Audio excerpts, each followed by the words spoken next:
Hello বন্ধুরা, জ্ঞানজ্যোতি coaching সেন্টারের পক্ষ থেকে তোমাদের সকলকে জানাই আরও একবার স্বাগত। আজকের ক্লাসে আলোচনার বিষয় হচ্ছে মৌর্য যুগ থেকে একটি গুরুত্বপূর্ণ বিষয় নিয়ে, সেটা হলো কৌটিল্যের অর্থশাস্ত্রের ঐতিহাসিক গুরুত্ব কী। অর্থাৎ এই যে কৌটিল্য, তার যে অর্থশাস্ত্রটি রয়েছে কৌটিল্যের অর্থশাস্ত্র, এই কৌটিল্যের অর্থশাস্ত্রটির ঐতিহাসিক গুরুত্ব কী রয়েছে সেটা নিয়েই মূলত আজকের ক্লাসের মাধ্যমে তোমাদের সঙ্গে আলোচনা করব। ঠিক আছে? আচ্ছা, আলোচনার বিষয় শুরু করার আগে তোমাদেরকে একটা ছোট্ট ইনফরমেশন দিয়ে রাখি। তোমরা যারা ভাবছো আমাদের সঙ্গে এই সেমিস্টারে অনলাইনে যুক্ত হবে, তারা কর্নারে দুটো নাম্বার দেখতে পাচ্ছ, 7076398606 এবং 6295916282। এই নাম্বার দুটি হলো আমাদের জ্ঞানজ্যোতি কোচিং সেন্টারের অফিসিয়াল হেল্পলাইন নাম্বার। তোমরা যারা ভাবছো আমাদের সঙ্গে অনলাইনে যুক্ত হবে, নাম্বার দুটির মধ্যে কিন্তু যে কোনো একটি নাম্বারে যোগাযোগ করে আমাদের সঙ্গে যুক্ত হয়ে যেতে পারো। ঠিক আছে? এছাড়াও তোমাদের এই সেমিস্টারের কোর্স ফি সম্পর্কে একটু বলে রাখি। তোমাদের কোর্স ফি যেটা আগে ছিল সেটা ছিল হচ্ছে 1199 রুপিস, কিন্তু এই কোর্স ফিটা এখন কিন্তু তোমাদের পে করতে হচ্ছে না। তার কারণ হলো তোমাদের জন্য কিন্তু একটা খুবই সুন্দর অফার রাখা হয়েছে। তোমরা কিন্তু শুধুমাত্র 99 রুপিস রেজিস্ট্রেশন ফি এর বিনিময়ে কিন্তু তোমাদের পুরো সেমিস্টারটা ক্লিয়ার করে নিতে পারছো। এবং এই যে একটা সুন্দর অফার রাখা হয়েছে, এই অফারটা কিন্তু শুধুমাত্র প্রথম 100 জন স্টুডেন্টসের জন্যই কিন্তু রাখা হয়েছে। অর্থাৎ সেকেন্ড সেমিস্টারের প্রথম 100 জন, ফোর্থ সেমিস্টারের প্রথম 100 জন এবং সিক্স সেমিস্টারের প্রথম 100 জন স্টুডেন্টসের জন্যই শুধুমাত্র এই অফারটা কিন্তু রাখা হয়েছে। ঠিক আছে? চলো, এই ছিল ইনফরমেশনের বিষয়। এবার আলোচনার বিষয় সরাসরি শুরু করছি। দেখো, আলোচনার বিষয় প্রথমেই বলেছি যে কৌটিল্যের অর্থশাস্ত্রের যে ঐতিহাসিক গুরুত্ব রয়েছে সেই ঐতিহাসিক গুরুত্ব নিয়ে আলোচনা করব। অর্থাৎ আমরা কৌটিল্যের অর্থশাস্ত্র থেকে কি জানতে পারি বা কোন কোন বিষয় জানতে পারি। ঠিক আছে? আচ্ছা, মূলত কৌটিল্য বা চাণক্য হলেন অর্থশাস্ত্রের রচয়িতা, যার প্রকৃত নাম ছিল কিন্তু যে বিষ্ণুগুপ্ত। তাহলে কৌটিল্য বা চাণক্য কে ছিলেন? অর্থশাস্ত্রের রচয়িতা ছিলেন এবং যার প্রকৃত নাম কি ছিল? বিষ্ণুগুপ্ত। ঠিক আছে? এবার অর্থশাস্ত্রের ঐতিহাসিক গুরুত্ব কতটা রয়েছে বা কি রয়েছে সেটা নিয়ে একটু আলোচনা করব। আচ্ছা, প্রাচীন ভারতের ইতিহাসের সাহিত্যিক উপাদান হিসেবে কৌটিল্য বা চাণক্যের লেখা অর্থশাস্ত্র কিন্তু বিশেষভাবে গুরুত্বপূর্ণ। তাহলে দেখো, এই যে আমরা মৌর্য যুগের যে ইতিহাসের উপাদান রয়েছে, সেই মৌর্য যুগের ইতিহাস জানার জন্য ইতিহাসের উপাদান হিসেবে কিন্তু কৌটিল্যের অর্থশাস্ত্র একটি কিন্তু খুবই গুরুত্বপূর্ণ উপাদান, বা বলা চলে অন্যতম একটি গুরুত্বপূর্ণ উপাদান কিন্তু কৌটিল্যের অর্থশাস্ত্র মৌর্য যুগের ইতিহাস জানার ক্ষেত্রে। ঠিক আছে?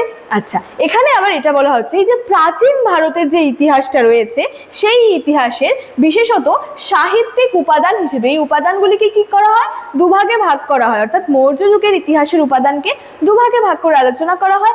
একটা হলো সাহিত্যিক উপাদান এবং আরেকটা হলো প্রত্নতাত্ত্বিক উপাদান। তো প্রাচীন ভারতের ইতিহাসের সাহিত্যিক উপাদান হিসেবে কিন্তু কৌটিল্যের অর্থশাস্ত্রটি কিন্তু বিশেষভাবে একটি গুরুত্বপূর্ণ উপাদান। ঠিক আছে? আচ্ছা, কৌটিল্য বা বিষ্ণুগুপ্ত ছিলেন চন্দ্রগুপ্ত মৌর্যের প্রধানমন্ত্রী এবং পরামর্শদাতা। তাহলে এই যে আমরা কৌটিল্যের অর্থশাস্ত্রর ঐতিহাসিক গুরুত্ব নিয়ে আলোচনা করছি, তো এই কৌটিল্য কে ছিলেন? এই কৌটিল্য ছিলেন মৌর্য সম্রাট চন্দ্রগুপ্ত মৌর্যের প্রধানমন্ত্রী এবং পরামর্শদাতা। ঠিক আছে? অখণ্ড ভারত গঠনের কারিগরও ছিলেন চাণক্য অর্থাৎ কৌটিল্য। ঠিক আছে? আচ্ছা, এই অর্থশাস্ত্র থেকে আমরা মৌর্য যুগ সংক্রান্ত বহু মূল্যবান তথ্য কিন্তু পেয়ে থাকি। দেখো, আমি কি বলেছি? মৌর্য যুগের ইতিহাস জানার ক্ষেত্রে একটি অতি গুরুত্বপূর্ণ উপাদান কি? কৌটিল্যের অর্থশাস্ত্র। তো এই অর্থশাস্ত্র থেকে আমরা কি হচ্ছে?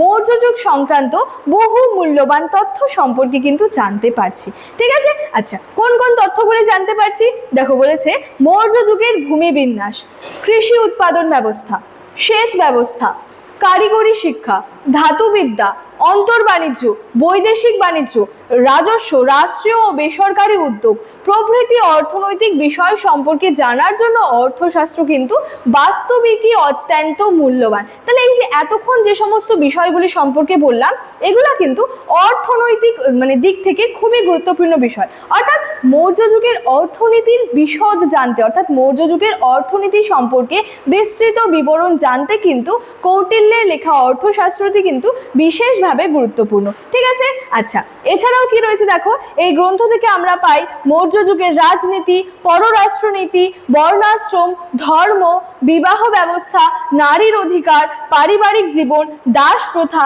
জীবিকা ইত্যাদি সম্পর্কে অজস্র গুরুত্বপূর্ণ তথ্য কিন্তু পেয়ে থাকি। দেখো, কৌটিল্যের অর্থশাস্ত্র থেকে আমরা কিন্তু মৌর্য যুগ সংক্রান্ত মূলত বহু মূল্যবান তথ্য সম্পর্কে কিন্তু জানতে পারি।